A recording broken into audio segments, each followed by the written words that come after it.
Muito bem, vamos aqui dando continuidade então ao nosso estudo do livro E a Vida Continua, de André Luiz, psicografia do Chico. Nós vamos entrar no capítulo número 9, Irmão Cláudio. Nós vimos no nosso encontro anterior o capítulo Encontro de Cultura. Já 2 semanas já haviam se passado e o senhor Ernesto Fantini, e a senhora Evelina Serpa já estavam ali se ajustando a essa realidade do plano espiritual, apesar das dúvidas que ainda traziam com relação à própria condição de espíritos desencarnados. Eles tiveram já início, já deram início aos tratamentos terapêuticos lá naquela colônia, especialmente nesses banhos terapêuticos, que é mencionado aqui por André Luiz, e lá eles tiveram contato com a senhora Tamburini, que a senhora Alzira, no capítulo anterior, comentou, já que o senhor Ernesto perguntava para ela, mas o que se conversa entre as suas amigas? Algumas têm mais convicção, outras têm menos convicção, mas a que mais se apresentava convicta dessa nova realidade era a senhora Tamburini. Então eles acabaram conhecendo-na, e aí então, conversando com ela, ela foi trazendo ali algumas considerações a respeito do entendimento dela dessa realidade. O mais interessante foi que ela então, essa senhora Tamburini, acabou apresentando ao senhor Ernesto e à senhora Evelina aquele trabalho feito naquele centro de pesquisa, que é intitulado aqui como sendo, só um instantinho, como um centro chamado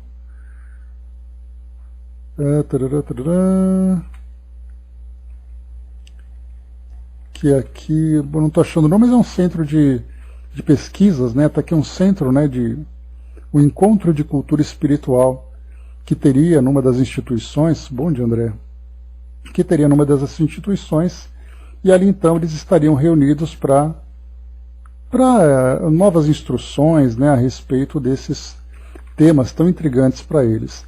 Durante essas conversas, eles falaram, entre apenas os dois, entre Ernesto e Evelina, sobre essas percepções, sobre esse estado de leveza, sobre a materialidade, a solidez da matéria no plano espiritual, por exemplo, numa planta, numa árvore, num banco, trazendo ali aquela confusão, falando também sobre a prece, o efeito da prece, o contato com irmãos desencarnados. Então várias questões foram apresentadas e eles foram então trocando ideias. Depois aqui então, quando eles foram para esse centro, bom dia Didima, quando eles foram para esse centro, deixa eu ver aqui, tá, peraí que agora eu fiquei intrigado e eu quero achar o nome daquela instituição que ela comentou. Pera lá. Aqui. Aqui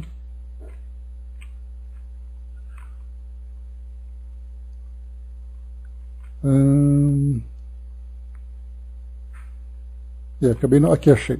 Instituto de Ciências do Espírito, que a senhora Tamburini havia então comentado que eles seriam então convidados a participar dos trabalhos nesse centro, nesse instituto. Bom, chegando lá então, conversaram com o irmão Cláudio, que era ali o instrutor naquele momento, e eles então, naquela reunião com aproximadamente 23 pessoas, falaram sobre o tema da existência na Terra.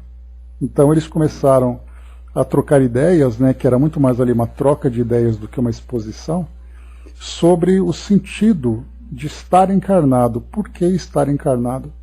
E aí a gente vai lembrando aqui que esse bate-papo que eles estavam tendo, essas instruções, visava levar esse conhecimento básico para esses espíritos que não tinham ainda nenhuma noção sobre essa realidade do plano espiritual. Então, para nós que lemos, é até interessante, porque eu fui lendo algumas passagens, e para nós era algo muito básico. E a gente fala, poxa vida, mas algo tão elementar, algo tão simples, Não, sem problema, Angelina.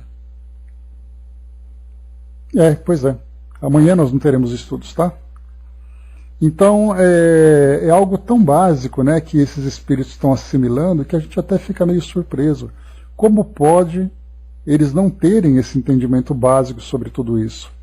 Aí então a gente vai lembrar, né, que para nós, né, essas informações são mais familiares pelo fato da gente já vir durante bastante tempo estudando e lendo sobre tudo isso.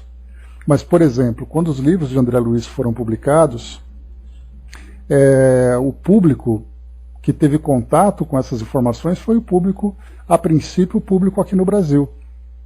E esse público aqui do Brasil, que até então tinha ali como filosofia principal o catolicismo, então até mesmo as igrejas evangélicas, mas principalmente o catolicismo, nessa década de 1960, a doutrina espírita ela ficava restrita a um grupo muito específico, muito pequeno, daqueles que estudavam, né, de uma forma mais científica, de uma forma mais filosófica, né? Então os romances de André Luiz começaram então a abrir o entendimento, as possibilidades, né, o conhecimento sobre essa realidade nesse formato de romance. E aí então, de 1940 até início de 40 até aqui, final da década de 60, são ali 20, 30 anos aproximadamente, nesse período de 3 décadas que os livros então foram sendo lançados e trazendo nesses romances essa nova visão, mas ficava também muito restrito ao grupo de espíritas. E aí então aqueles que desencarnavam chegavam no mundo espiritual levando as suas convicções. E dessas convicções nós temos desde aquelas que diziam respeito ao nada depois da morte, como também aquelas que diziam respeito, né, às ideias dogmáticas, né, de céu, de inferno, e de repente você encontra uma colônia dinâmica com pessoas transitando como se estivessem aqui no mundo físico.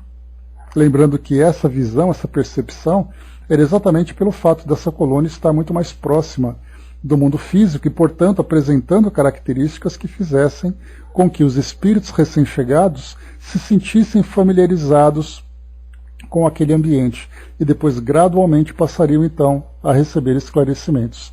Né? Bom dia, mami. Então aqui nesse instituto, na conversa que eles fizeram falando sobre a vida na Terra, né? Da vida na Terra, aqui então os conceitos, né, que foram passados eram conceitos básicos, mas que eram construídos a partir de uma linha de raciocínio, do porquê, de entender exatamente ali as ciências naturais que falam sobre a vida no mundo material, sobre agora o novo entendimento que eles têm olhando de longe, né, todo esse conhecimento e agora percebendo também por novos sentidos que começavam a aflorar, um raciocínio mais fluido, né, uma leveza corporal, percepções diferentes, eles passariam então a analisar o mundo material por essa nova perspectiva. E aqui da mesma forma que esses textos são oferecidos, relatando, né, as instruções para aqueles espíritos desencarnados, eles também trazem aqui, né, uma linha pedagógica para também esclarecer aos encarnados, porque enquanto a gente lê sobre os esclarecimentos que eles do outro lado recebiam, nós aqui também ao mesmo tempo também seríamos instruídos, né? Então também aqui trazendo esses conceitos básicos. Então por isso que para nós, quando a gente vê assim, né, que interessante seria, que interessante é observar os espíritos aprendendo aquilo que para nós é algo muito, muito elementar. É aquilo que nós, por exemplo, esses relatos sobre reencarnação, sobre morte, na continuidade da vida, sobre essas potencialidades do espírito e tudo mais, é como se fosse para nós o primeiro ano da escola. E é isso porque nós já estudamos já muitos relatos, muitas histórias, muitos conceitos, muitas instruções, né?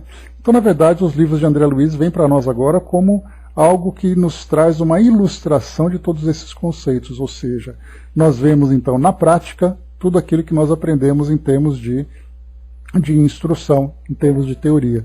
Por exemplo, né, o espírito que desencarna nem sempre ele consegue se adaptar ao mundo espiritual porque sua consciência está muito materializada e de repente a gente vê esses espíritos conversando exatamente sobre essas dificuldades de aceitar essas novas ideias, né? Então aqui o irmão Cláudio foi trazendo para eles então todas essas novas orientações, mostrando ali, né, trechos importantes, né, ideias importantes. Então aqui no final, bom dia, abraço. Aqui no final desse capítulo foi colocado o seguinte, né? Irmão Cláudio, todas as pessoas registrarão sensações iguais entre si depois da morte?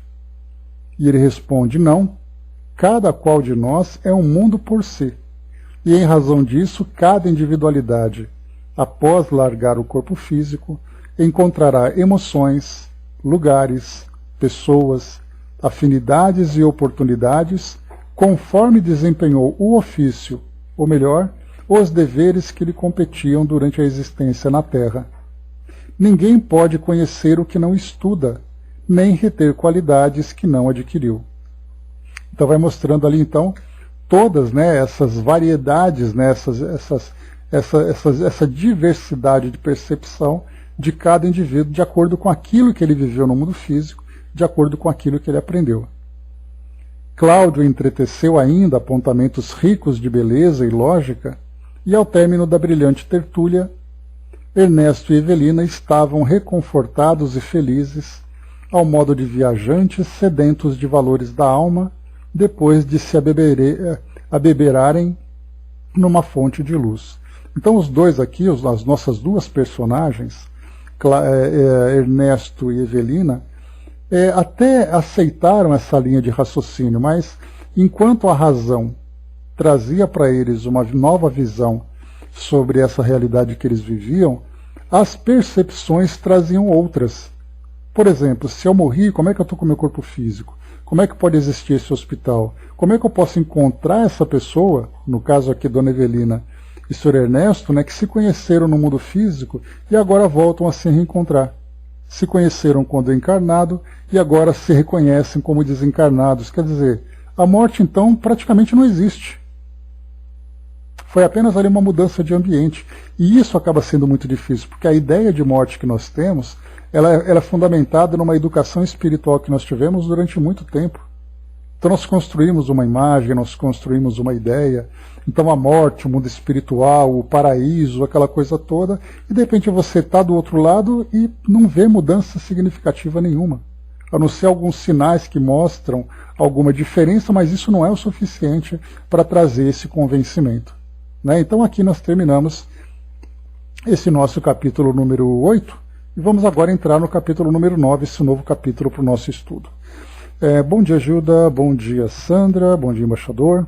Vamos lá então. Irmão Cláudio, que é aquele instrutor. Finda a aula e recomendados pela senhora Tamburini, que não pudera acompanhar a reunião, Fantine e a senhora Serpa se demoraram em companhia do irmão Cláudio, que os recebeu carinhosamente na intimidade. Né? Então eles tiveram ali, né, um acolhimento muito carinhoso do irmão Cláudio, que era esse instrutor. Né? Então, a partir dessa aproximação, eles tinham ali liberdade de trazer ali algumas ideias mais particulares sobre o que eles percebiam. Né? Então ele colocou, né, não residia ali, explicou. O Instituto desdobrava serviços em todo o prédio, ocupando-lhe as dependências. Ainda assim, que os amigos se sentissem convidados para alguns dedos de prosa, em casa onde, junto da esposa, teria prazer de recebê-los. Aqui também para nós é sempre algo que gera, né, aquelas dúvidas, né? Poxa, mas ele está no mundo espiritual, ele morreu e ele está encontrando com a esposa? Peraí, mas casamento no mundo espiritual? Aí a gente vai entender que na verdade são laços de afeto que vão então se constituindo entre espíritos que se conhecem ou entre espíritos que se reencontram a partir de laços anteriores que estabeleceram, né, durante as suas jornadas. Mas enfim, aqui ele então tinha ali uma relação mais estreita com essa senhora, que seria ali então colocada como sua esposa. Já que a senhora Tamburini o indicara como sendo um explicador capaz de prestar-lhes informes em torno de problemas que reputavam importantes, punha-se-lhes à disposição para atender no que lhe fosse possível, conquanto se reconhecesse inabilitado para satisfazer como desejaria. Tudo isso era dito cortesmente em recinto enluarado, no jardim da instituição, onde pequenos grupos de estudantes se espalhavam aqui e além. Então a gente fala, né, pequenos grupos de estudantes, e sendo uma instituição que trazia então ali aqueles conceitos iniciais, aqueles conceitos basilares para esclarecimento de espíritos recém-desencarnados, né, nós vamos encontrar ali as mais variadas dúvidas. Dúvidas essas que nós também teremos, apesar do conhecimento que nós já adquirimos com o estudo da doutrina. Então, quer dizer, vai ser mais fácil a gente compreender aquilo que nós somente lemos na teoria, né? Porque é muito fácil a gente se imaginar no mundo espiritual, livre, leve e solto, vivendo ali tranquilamente, como se nós nunca tivéssemos saindo de lá. Na verdade, nós vamos ter um choque de realidade, já que os nossos sentidos estão configurados, digamos assim, para perceber o mundo físico. Então, para nós, a matéria, as necessidades do corpo, a vida, a coletividade aqui no mundo material, e de repente a gente vai para o mundo espiritual, algo completamente novo. Então, a facilidade que nós teremos será de nos convencermos de que essa realidade existe. Mas a dificuldade vai ser a dificuldade de adaptação. Pelo fato de nós não termos ainda valores morais desenvolvidos, o pensamento bem educado, as nossas crenças ainda muito enraizadas, solidificadas em nós. Então, ter o conhecimento é uma coisa, estar bem adaptado é outra. Porque, do contrário, né, nós imaginamos que todos os espíritas que desencarnassem já estariam tranquilamente no mundo espiritual com aquele pedacinho do céu garantido. Né? E é uma doce ilusão, porque a gente sabe que o conhecimento é uma coisa, o resultado da sua vivência é outra. Por isso, como foi colocado para nós um pouco mais acima aqui, no capítulo anterior, quando foi perguntado sobre as sensações que as pessoas registrarão no mundo espiritual, se essas sensações são iguais, ele colocou exatamente isso, que não. Cada qual de nós é um mundo por si. Cada individualidade, após largar o corpo físico, encontrará emoções, lugares, pessoas, afinidades e oportunidades, conforme desempenhou os deveres que lhe competiam aqui durante a existência física. Então vai ser o nosso modo de viver aqui no mundo físico que vai determinar a qualidade da nossa vida no mundo espiritual. Tal vida, tal morte, conforme aquela expressão que nós conhecemos. E continua então aqui. Então esses estudantes, a gente falava dos grupos de estudantes, né, a grande diversidade de entendimento que existia ali naquele local. Ladeando mesa física, conversava o trio animadamente. Tão grande e tão manifesta a familiaridade em pauta, que nada faria supor estivesse integrando um quadro que não fosse essencialmente terrestre. Então é interessante André Luiz colocar que ele diz assim que a forma como eles estavam ali, sentados em volta de uma mesa, conversando numa instituição e tudo mais, isso tudo era absolutamente terreno, como se você estivesse num campus de uma universidade, num campus de um instituto, né, numa instituição qualquer aqui terrena, conversando sobre sistemas filosóficos. Por isso ele coloca, né, algo assim, nada faria supor que eles estivessem num ambiente diferente do terrestre. Será que eles deixam levar? Só se for para tocar aquela moda de viola, Brás, lá naqueles campos, né, do plano espiritual. Certamente vai ter ali. Em razão disso, não obstante a fisionomia cismativa de Ernesto, então é interessante que Ernesto era o mais esclarecido naquela relação com Dona Evelina, quando eles se encontraram naquele balneário, e ele era o mais, digamos assim, resistente a essas novas ideias. Porque ele falava que ele queria estudar, ele estudava sobre a vida no mundo espiritual, a vida depois da morte, enquanto Dona Evelina continuava com sua crença como católica. E agora que os dois estão no plano espiritual, é ele que traz a maior resistência. Em razão disso, não obstante a fisionomia cismativa de Ernesto, exprimindo incerteza e ansiedade, via-se Evelina senhora de si, absolutamente convencida de que se achava num recanto autêntico do mundo que sempre lhe fora habitual. Então, para ela continuava ali naquele local como se ela estivesse no mundo físico. Para ela, absolutamente tranquila. É como se ela estivesse num hospital, né, num local de refazimento no mundo espírito, no mundo físico, que para ela sempre foi habitual, né? Compreendo que se proponham a saber algo da nova residência, expôs irmão Cláudio, imperturbável, porquanto a irmã Celusa Tamburini notificou que estão ambos despertos no hospital de alguns dias para cá. E realmente, né, fazia ali 2 semanas que eles estavam despertos, né, depois da desencarnação. Sim, é bem isso, confirmou Ernesto, e somos gratos pela atenção que nos dispensa.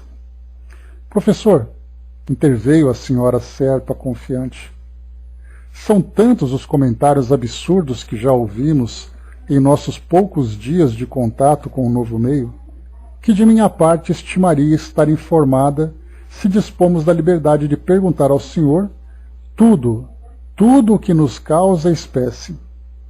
Então, quando ela fala sobre esses comentários absurdos, a gente lembra que eles estão no local onde os espíritos não são de imediato esclarecidos sobre essa nova condição.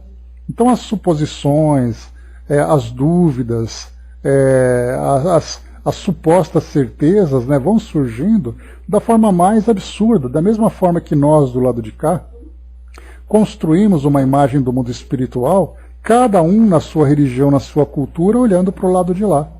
Então nós, espíritas, temos uma imagem na nossa mente do que é despertar no mundo espiritual. Aí você vai para um católico, você vai para um judeu, para um muçulmano, para alguém que vive, né, numa cultura, por exemplo, das tradições africanas. Então cada um vai trazendo uma imagem.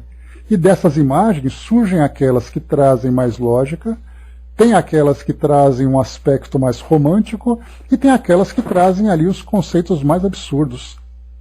Dentre eles, por exemplo, a própria inexistência do plano espiritual, dizendo que existe um nada depois da morte.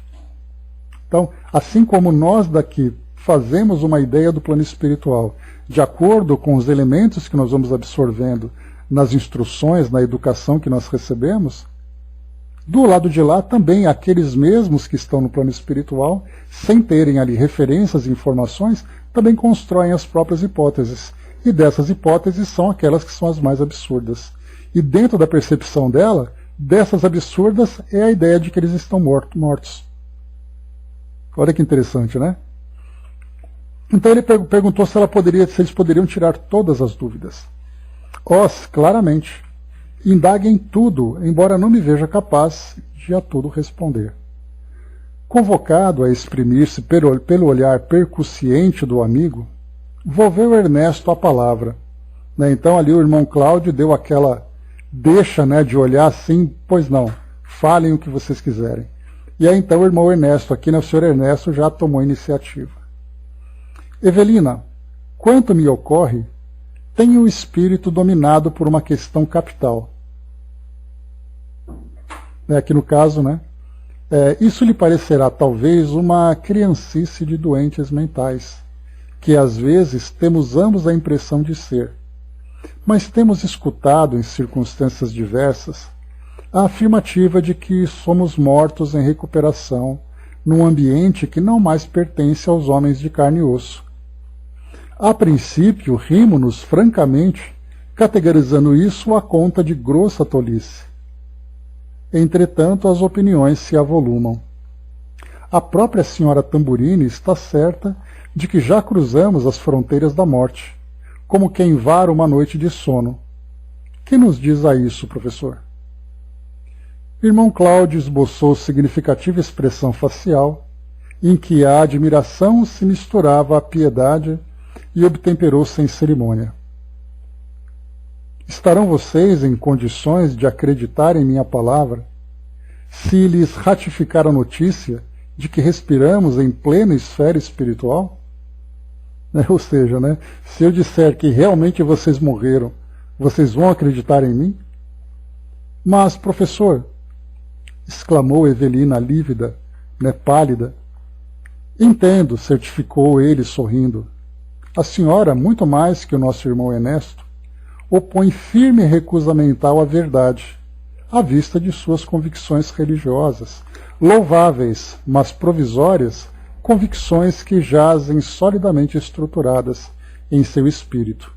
Eu gostei bastante desse parágrafo, quando ele coloca louváveis convicções religiosas, louváveis, mas provisórias.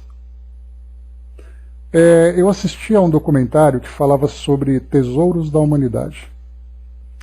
E aí então um grupo de arqueólogos encontrou, na década de 1930, um pequeno artefato feito de marfim de mamute numa caverna na Alemanha. E esse artefato ele era uma pequena estátua de um homem com cabeça de leão. E depois de fazerem ali os exames de datação, eles perceberam que esse artefato foi produzido à mão, a partir das ferramentas encontradas na época, né, pedras, qualquer coisa de corte, qualquer instrumento rudimentar. E aí então eles dataram de 40 mil anos. 40 mil anos no passado, as primeiras comunidades, né, um indivíduo ou uma comunidade, né, representada por aquele indivíduo, foi capaz de conceber a ideia de um homem com cabeça de leão, que eles então estudam hoje se era ali um sacerdote, ou se era ali uma força da natureza que tomava o homem, ou se era uma divindade. Eles não sabem trazer exatamente ali qual é a definição. Mas uma arqueóloga que trouxe um conceito muito interessante. Ela dizia assim, que ao mesmo tempo em que nós encontramos ferramentas de corte, que eram instrumentos ali cuja sobrevivência dependiam, né, daqueles instrumentos de caça, pesca, proteção e tudo, caça e proteção e tudo mais, havia necessidade também de um suporte espiritual. Então eles deduziam que aquele pequeno artefato, que tinha ali mais ou menos 1 palmo de altura, representava algo espiritual para eles. Então, enquanto tinha aqueles que eram os caçadores, que faziam algo prático para a vida cotidiana, havia aqueles que traziam o conforto espiritual. E isso há 40 mil anos. Então isso mostra, né, que o homem sempre buscou algo que vai além da matéria, algo que transcende aquilo que os seus sentidos percebem. E é por isso que no Livro dos Espíritos a gente vê que quando Kardec pergunta aos espíritos, eles dizem que as leis de Deus se encontram gravadas na consciência e que a própria intuição da existência de Deus já é algo natural no ser humano, já é algo natural no homem. E aí então essas percepções primitivas de 40, 50 mil anos, ou até mais do que isso, né, porque viram esse objeto há 40 mil anos, mas a gente percebe que de lá para cá, quantas e quantas foram as filosofias que foram surgindo para fazer com que o homem, embora vivesse no mundo físico, tivesse como conforto espiritual a fé que ele abraçava. E essa fé foi então sendo desenvolvida, se tornando mais complexa, se transformou numa instituição terrena, que é o caso das religiões, por exemplo. Se no passado o indivíduo trazia a crença em torno de um objeto, hoje nós temos uma instituição que engloba milhões de pessoas pelo mundo, bilhões até, pelo mundo todo. Então quando ele coloca assim que essas convicções religiosas são provisórias, exatamente por isso, essa necessidade que nós temos de nos conectarmos com essa força invisível que nos faz observar para algo além da matéria, mas que, infelizmente hoje, né? Infelizmente não, né? Porque isso é parte de um processo, não adianta a gente querer fazer com que a natureza dê saltos, né? Então a cada geração, a cada século, nós temos ali as nossas instituições trazendo esse conforto espiritual. Até que nós então nos deparemos realmente com aquela filosofia que inclusive é a própria doutrina espírita, que hoje ela se apresenta para nós como aquela filosofia que mais nos aproxima do mundo espiritual, mas ela está ainda muito aquém da realidade do mundo espiritual, porque nós não somos ainda capazes de recebermos essa avalanche de conhecimentos sobre uma realidade que nós não conseguimos conceber. Se para vermos, por exemplo, né, o mundo espiritual nessa faixa mais próxima do mundo físico, para nós já é uma viagem, quantos e quantos debates e quantos atritos surgem em torno das obras de André Luiz, por exemplo, no meio espírita. Aqueles que aceitam, aqueles que não aceitam, aqueles que acham que é uma realidade, aqueles que acham que é fantasioso. Então, isso é porque nós estamos falando do mundo espiritual aqui do lado. Né? Ou seja, a gente está falando aqui do mundo espiritual vizinho ao nosso. Imaginemos se nós começarmos a falar do mundo espiritual naquelas dimensões mais elevadas, naqueles mundos felizes, quais são as realidades que eles encontram? Então essas convicções são provisórias, elas vão então nos aproximando de Deus, nos aproximando do mundo espiritual, na verdade, de acordo com a nossa possibilidade. Conforme essas convicções ou as nossas instituições e os seus currículos vão se desenvolvendo, vão evoluindo, significa que nós também estamos evoluindo nas nossas percepções. E nesse caso aqui da Dona Evelina, ela traz exatamente essa resistência de se ver morta, tendo em volta dela toda essa estrutura e essa dinâmica, exatamente porque a ideia de morte para ela, como eu falei para vocês anteriormente, ela foi construída por um outro conceito. Você vai para o céu, vai fazer ali, contemplar as faces de Deus, ou então o indivíduo vai para o inferno, sofrer por toda a eternidade, e a ideia do mundo espiritual é isso. E de repente ela se vê de uma transição de uma realidade material para uma realidade espiritual em que ela não viu diferença. A única coisa que ela sente falta ali é de não ter contato com a família. Mas se a família estivesse próximo a ela ali, ela não teria qualquer percepção de que ela estaria num ambiente diferente. Então essa eu achei bem interessante, como isso nos estimula a perceber exatamente que as nossas crenças, até mesmo, né, porque eu entendo assim que nós temos a doutrina espírita que nós estudamos aqui no mundo físico, e nós temos a doutrina espírita que nós estudaremos no mundo espiritual. E essa doutrina espírita do mundo espiritual traz para nós uma profundidade que nós ainda nem sequer concebemos. Já a doutrina espírita do mundo físico, que é muito conceitual, traz muita teoria, muitas informações, muitas linhas de raciocínio, e o mais próximo da questão prática da doutrina espírita é o trabalho mediúnico. Mas ainda assim é assim, é uma porta que nós nos conectamos com o mundo espiritual, mas é muito mais o mundo espiritual que vem até nós do que nós vamos ao mundo espiritual. Porque você vai dizer, eu falei com o espírito. Ok, e daí? O que você ganhou com isso, a não ser conhecer aquele indivíduo? Pronto.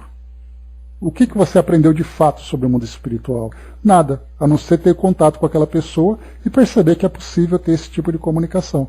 Então a doutrina espírita que nós praticamos hoje é uma doutrina espírita muito básica, para trazer para nós os conceitos. No mundo espiritual a gente vai conseguir compreender de fato a sua profundidade, porque não tenhamos a pretensão de estarmos aqui no mundo físico querendo desvendar o mundo espiritual. É aquele exemplo que eu sempre trouxe para vocês, né? Mesmo que eu trouxesse toda a literatura, todos os livros de história, de geografia, por exemplo, do Japão, e distribuísse aqui entre nós, e nós estudássemos durante anos e anos e anos para conhecer o Japão, a gente não conheceria de fato o Japão sem estar lá. Então não adianta a gente querer conhecer na teoria. A gente tem que estar lá para ver como é realmente a vida das pessoas. A gente não vai conseguir ter esse entendimento em livros, em filmes, em histórias que são contadas, sem que nós vivamos de fato a vida naquele país. É a mesma coisa, nós estamos lendo sobre o mundo espiritual, mas como será quando nós estivermos de fato no mundo espiritual? A gente vai ser tomado por muitas surpresas, por mais conhecimento teórico que nós tenhamos sobre ela. Vamos em frente. O Brás colocou aqui, né, quando eu li Nosso Lar, fiquei voando muito tempo, né? Pois é, Brás, a gente tem ali muitos detalhes que são trazidos que geram em nós muitas dúvidas, até porque também as percepções dos repórteres do plano espiritual, vamos dizer assim, são percepções também bastante subjetivas. Cada um tem a sua visão. Voltando a falar do Japão, eu posso pegar 10 japoneses. Cada um vai me falar sobre a sua vida no Japão. E quando a gente for comparar, a gente vai ter aquele que tem ali poder aquisitivo, aquele que não tem, aquele que é dono de uma empresa, aquele que é o operário, aquele que mora na cidade, aquele que mora no campo, aquele que é jovem, aquele que é velho. Olha quantos pontos de vista a gente tem.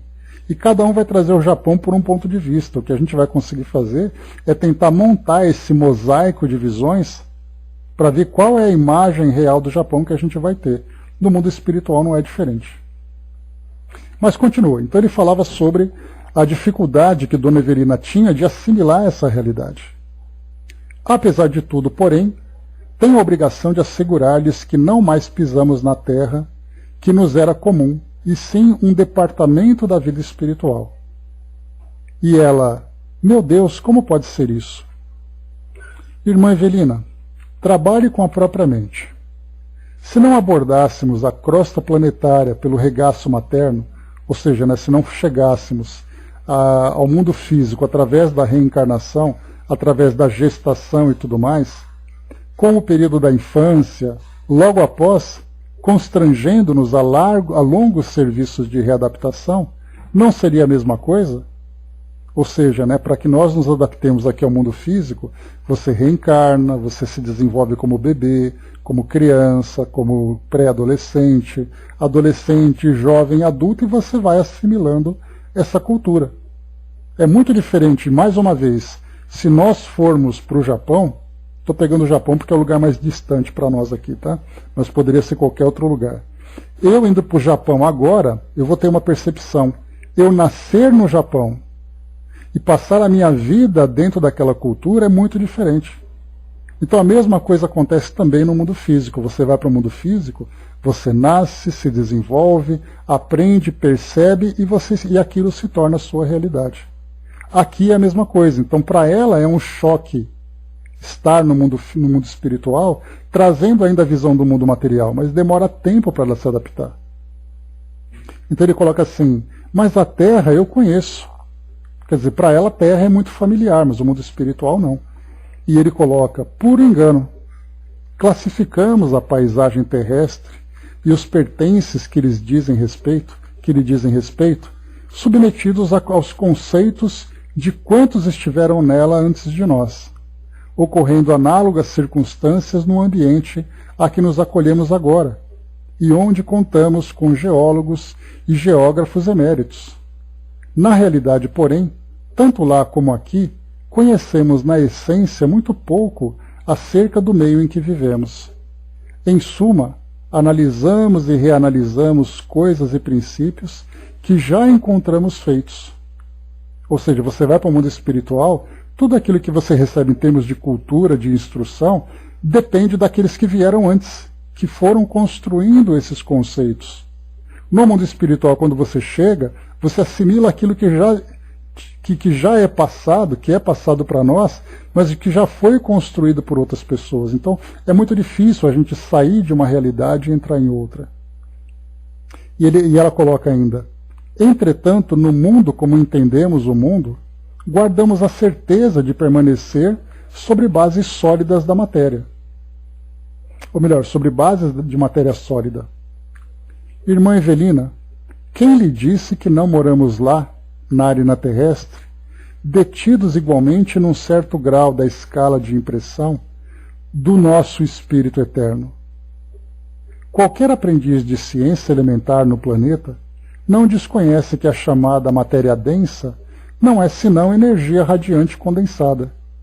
Em última análise, chegamos a saber que a matéria é luz coagulada, substância divina que nos sugere a onipresença de Deus.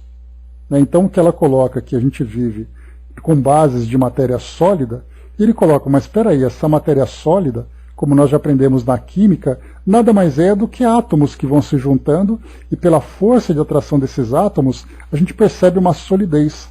A madeira, por exemplo, que nós tocamos, que é sólida, se nós olharmos num nível microscópico, nós veremos ali uma quantidade enorme de átomos com espaços vazios imensos entre eles. Mas que existe uma força de atração que faz com que eles fiquem tão juntos que dá a impressão de ser matéria sólida. O senhor quer afirmar mesmo que não estamos agora domiciliados no plano físico? Voltou Fantine a manifestar-se. Ou seja, né, a dúvida continua.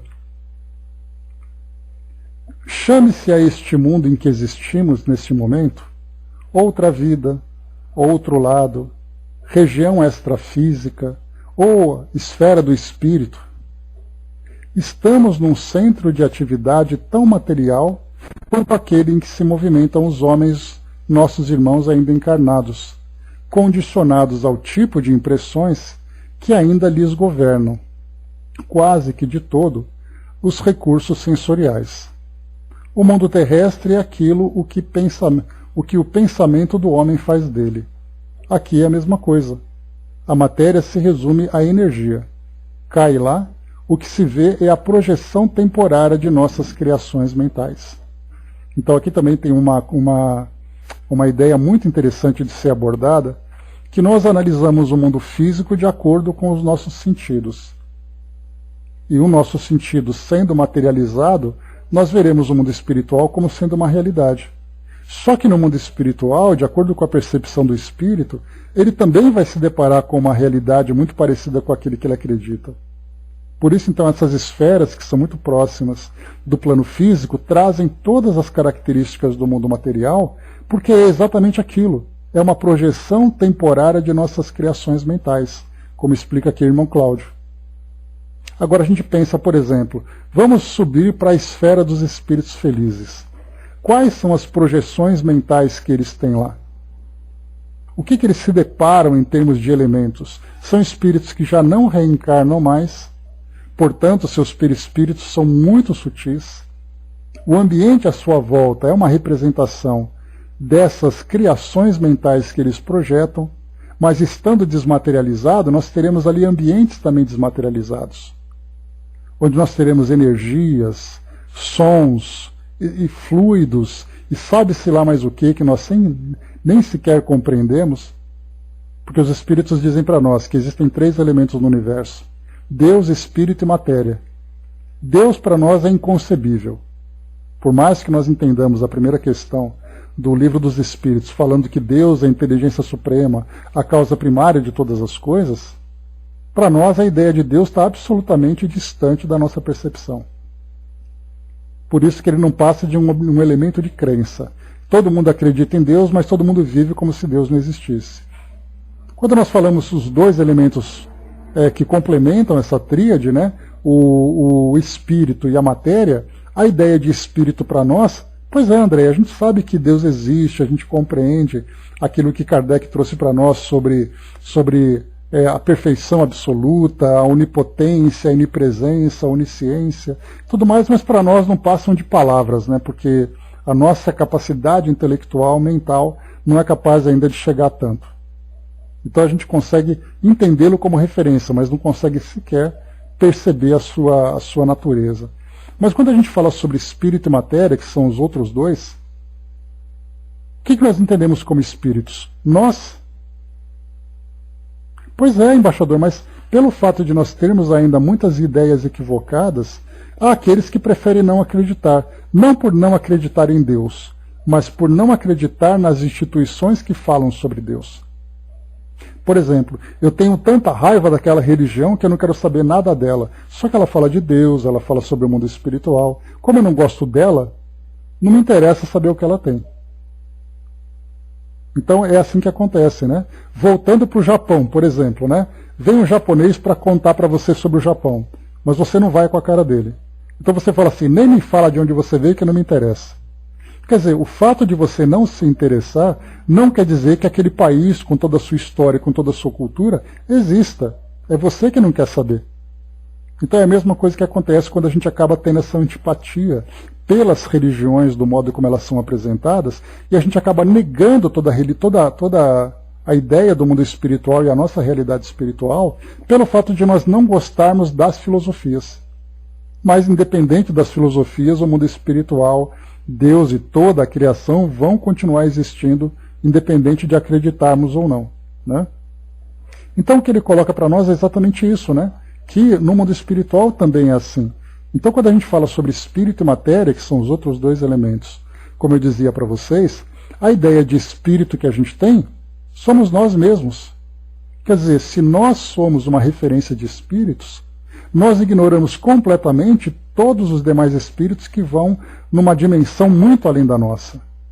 Aqueles espíritos perfeitos, né? Vocês se lembram que eu comentei com vocês sobre uma certa hierarquia do mundo espiritual para a gente tentar entender. Vamos pensar assim.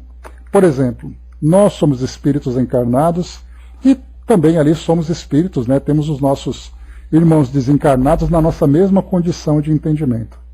Acima deles nós temos os instrutores, nós temos aqueles que são os coordenadores, nós temos aqueles que são os ministros, conforme André Luiz traz para nós, temos os dirigentes de cidades, dirigentes de famílias, de cidades, de países, dirigentes de planetas, dirigentes de sistemas. Imaginemos quem são os espíritos que dirigem galáxias. Qual é a dimensão, a envergadura moral e intelectual dos espíritos que comandam galáxias? Quando a gente olha naquelas fotografias que o telescópio Hubble traz para nós, olhando ali os confins do universo, tem ali, né, uma fotografia mais distante que foi tirada, que mostra um berçário de galáxias. Um berçário não, né, um conjunto de galáxias. São milhares de galáxias que foram fotografadas. Galáxias, não são planetas. Imaginemos que em cada uma dessas galáxias nós temos ali consciências espirituais que são responsáveis pelo seu desenvolvimento. Imaginemos que acima desses espíritos, dessas consciências, nós temos outras ainda que comandam, e assim a gente vai colocando essas hierarquias, imaginando aqueles espíritos em suas dimensões, que são para nós imensuráveis, e a única referência de espíritos que nós temos somos nós mesmos. Quer dizer, eu sou um espírito, eu reconheço o espírito assim, mas será que não existe nada além daquilo que eu percebo? Pois é. E a gente tem ainda a matéria que nós conhecemos é essa densa. Aí os espíritos falam de fluidos. Quais são as categorias ou as condições e transformações dos fluidos em condições que nós sequer imaginamos? Por isso, quando ele coloca para nós, nesse trecho, quando ele diz assim, a matéria se resume à energia cá e lá. O que se vê é a projeção temporária de nossas criações mentais. Então nós estamos projetando para o mundo espiritual aquilo que nós mesmos entendemos. Mas a gente sabe que, sendo espíritos ainda tão materializados como nós, imaginemos o que nós ignoramos sobre o mundo espiritual.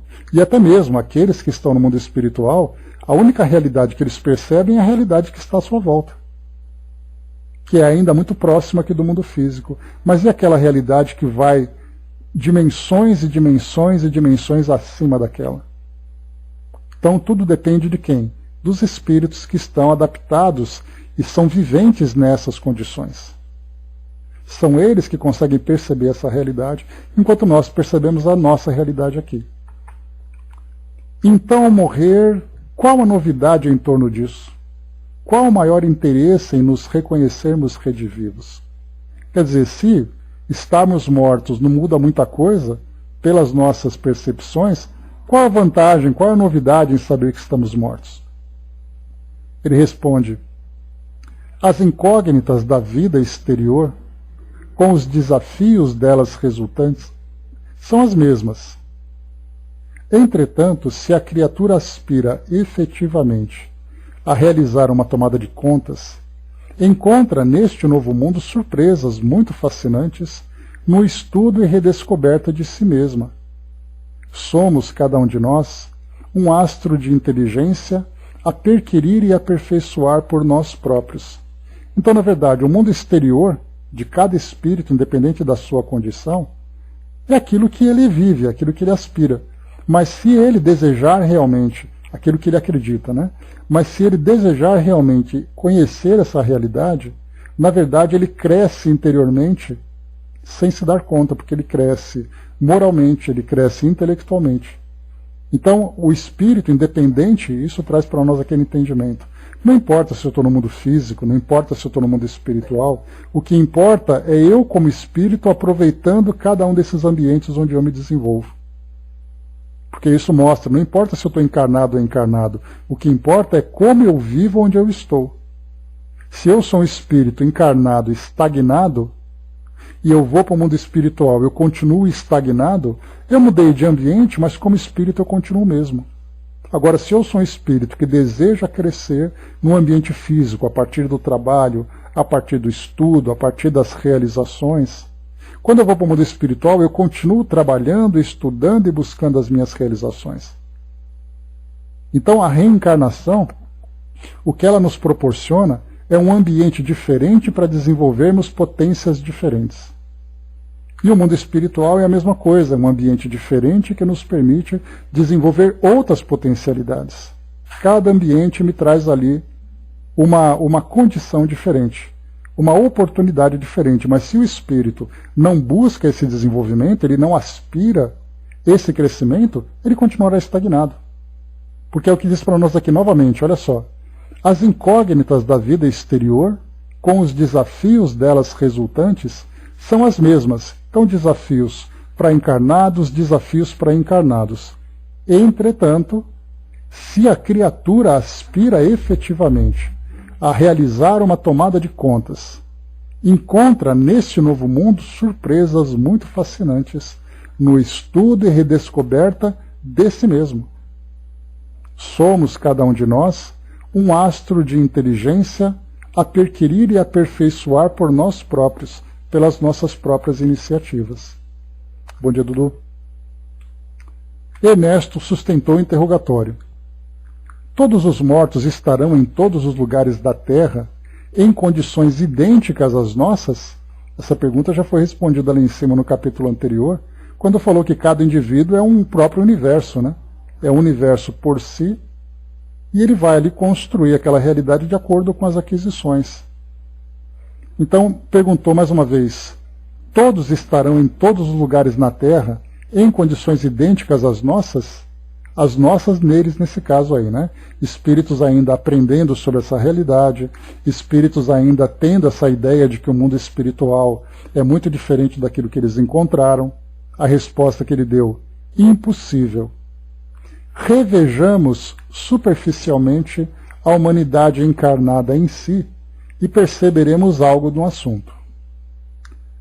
Contamos na Terra, de onde somos egressos, milhões de pessoas sensatas e espiritualmente desequilibradas, sadias e enfermas, instruídas e ignorantes, relativamente sublimadas e outras tantas ainda excessivamente animalizadas, confiantes e descrentes, amadurecidas na evolução ou iniciantes nela.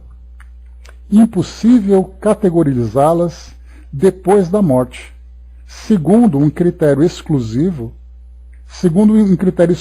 né? Ou seja, dizer que todos que morrem, todos que desencarnam, estarão no mundo espiritual na mesma condição. Nós, que somos estudantes da doutrina, bastando ali apenas estudar o livro Céu e Inferno, naquelas diversas categorias, a gente já aprendeu que existem aqueles espíritos que já conseguiram, na condição terrena, alcançar a condição mais sublime possível, que são os espíritos felizes daqui que saem do mundo físico. Esses espíritos felizes do mundo físico não são os espíritos que habitam os mundos felizes. Porque ali o que Kardec entrevistou são aqueles que viveram no mundo físico. Então há aqueles que passaram de ano, que já se apresentam em condições de viver em mundos mais evoluídos do que o nosso, e tem aqueles que estão absolutamente embrutecidos ainda. Então nós vimos só nesse livro, com aquelas poucas entrevistas que Kardec trouxe para nós, a grande diversidade de entendimento, percepção, equilíbrio, desequilíbrio, tudo aquilo que o irmão Cláudio trouxe para nós agora. E ele coloca, basta recordar que 150 mil pessoas aproximadamente por dia saem de circulação do ambiente físico, na média flutuante de 100 por minuto, largando afetos, realizações, compromissos, problemas. E aí, claro, né, eu corri atrás. Quando ele coloca que 150 mil pessoas desencarnam todos os dias no nosso planeta, eu vim aqui para um site muito interessante chamado worldmatters.info, que é um site que traz uma medição sobre a vida no nosso planeta. Então, por exemplo, a população mundial do planeta hoje está em 7 bilhões 922 milhões e mais alguma coisa. Estamos batendo 8 bilhões de pessoas, provavelmente até o fim desse ano ou o ano que vem, a gente já tem ali 8 bilhões de pessoas. Nascidos hoje, olha que interessante esse dado. Então, é um relógio que vai evoluindo, né? Então, nascidos hoje, 183.087, 90, 184, então 183.100 até agora. Mortes hoje,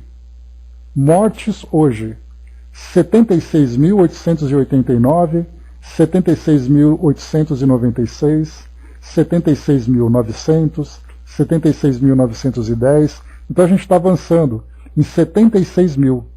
Agora, nesse nosso horário hoje, às 11h30 da manhã praticamente. Já estamos a 76 mil. Quando for meia-noite a gente vai olhar de novo para ter uma ideia de quantas pessoas desencarnaram hoje. Então vai ser muito próximo daquilo do que ele colocou para nós, de 150 mil por dia. E ele continua. Deixa eu só correr aqui para a gente finalizar esse raciocínio. 150 pessoas por dia, aproximadamente 100 por minuto, que largam afetos, realizações, compromissos, problemas. Ora, todos são filhos de Deus e recebem de Deus atenções e providências análogas do ponto de vista do amor com que somos envolvidos na criação, embora diversas nos modos múltiplos em que se exprimem. Ou seja, cada espírito é acolhido no plano espiritual com o mesmo amor, mas cada um recebendo aquele remédio que precisa.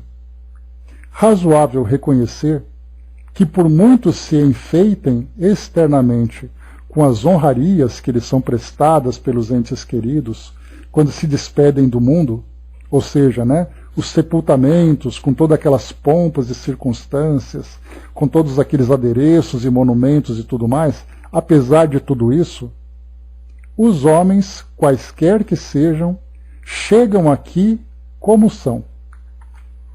Porque haja um desencarnado, o louco não adquire juízo, de um dia para o outro, e nem o ignorante obtém a sabedoria por osmose. Ou seja, ele se aproxima de alguém inteligente e a osmose faz com que mais inteligência de um passe para aquele que tem pouca inteligência. Não é assim. Depois da morte, somos o que fizemos de nós, na realidade interna, e colocamo-nos em lugar compatível com as possibilidades de recuperação ou com as oportunidades de serviço que venhamos a demonstrar. E é por isso que nós vamos encontrar, então, instituições no plano espiritual, regiões no plano espiritual que trazem alegrias, que trazem acolhimento, que trazem desespero, que trazem medo, que trazem a sensação de abandono. Cada espírito, de acordo com aquilo que ele vive, ele vai não apenas chegar no mundo espiritual, de acordo com a sua realidade, como ele mesmo vai também atrair para junto de si as situações que dizem respeito à sua evolução. Estamos diante de trabalho imenso, anotou Fantini espantado. Sim, no mundo dos homens uma criatura não se modifica, de improviso, por haver atravessado o oceano, de um continente para o outro. Acontece o mesmo nos domínios do espírito. É aquele exemplo que a gente diz, você quando embarca num aeroporto, embarca num avião num aeroporto e você desembarca em outro aeroporto, você não mudou durante a viagem. Você apenas fez um deslocamento. Salvo alguma experiência que você tenha vivido e que tenha te marcado durante a viagem, conhecer alguém, passar por algum susto, ter alguma reflexão, qualquer coisa, você vai chegar do outro lado exatamente do jeito que você saiu daqui. Há tempos, sublimou Ernesto, li mensagens de entidades desencarnadas merecedoras de crédito, relacionando os sofrimentos e conflitos que experimentaram em regiões inferiores, individualidades, aliás, que me pareceram senhorar largo patrimônio de recursos intelectuais. Ou seja, espíritos que se mostravam muito inteligentes chegavam no plano espiritual contando ali as dores que passaram nos umbrais da vida, Nada de admirar. Por imposição de nossas necessidades, nós mesmos estamos residindo em zonas dessas na vizinhança das criaturas encarnadas. Refiro-me às regiões tenebrosas e infelizes, relativamente às quais ouvi tantas dissertações e onde se desarvoram tantos irmãos nossos. Que é o caso de André Luiz, que apesar de ser médico, inteligente e tudo mais, chegou no plano espiritual e ficou aquele tempo todo no umbral. E para finalizarmos, Fantini, precisamos certificar-nos, clareou o mentor, de que esses lugares não são infelizes, de vez que infortunados são os irmãos que os povoam. Jardins e pomares que enriqueçam o manicômio deixarão de ser jardins e pomares porque existam enfermos a desfrutar-lhes as emanações nutrientes? Aí Fantini fez aquela cara de interrogação. Espera lá.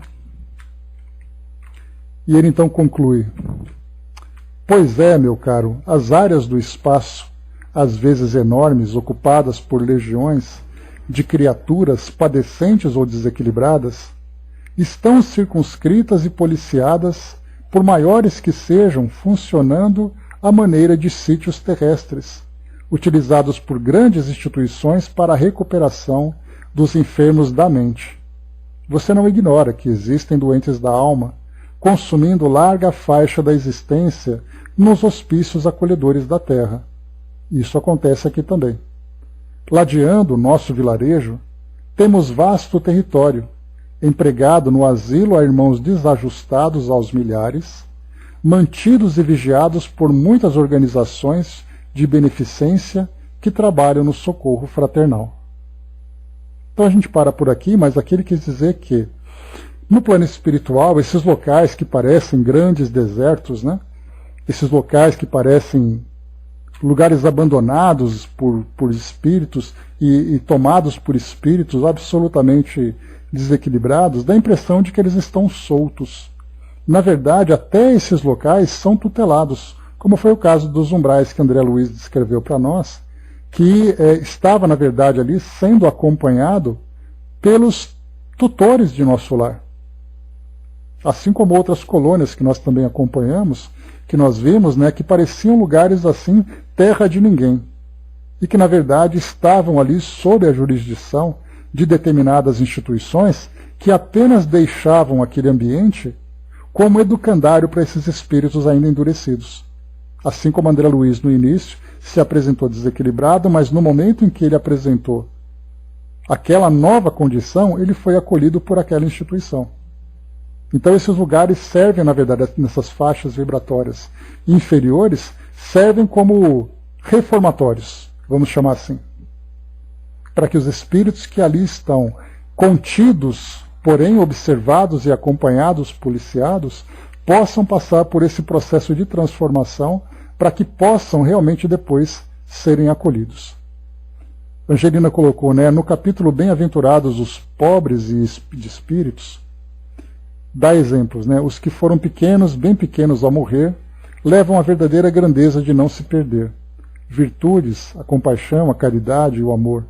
Enquanto outros têm de deixar o que faziam em suas grandezas na terra, que não levam títulos, fortunas, glórias e linhagem, chegam do outro lado como náufragos totalmente desprovidos, que perderam tudo, nem suas vestes levam. Né? Então, passagem do Evangelho, bem bacana, né, Angelina? Achei muito interessante a referência que ele fez. O local não é infeliz ou ruim. São as pessoas que o habitam, mas não paramos para refletir sobre isso, né? Pois é. Então aqui fica para nós essa valiosa instrução. Depois aqui nós teremos, então, no próximo encontro, aqui algumas novas discussões, debates que eles vão trazer. Agora a Dona Everina vai trazer algumas dúvidas, né? Então aqui esse capítulo, embora não seja mais extenso do que os outros que nós lemos até agora, a gente vê nesses trechos que valiam, né, valia a gente ficar aqui retido, trazendo ali algumas ideias, algumas reflexões, porque é muito importante para nós, a partir daquilo que eles apresentaram, né? Mas na próxima semana, na segunda-feira, nós retomamos então desse mesmo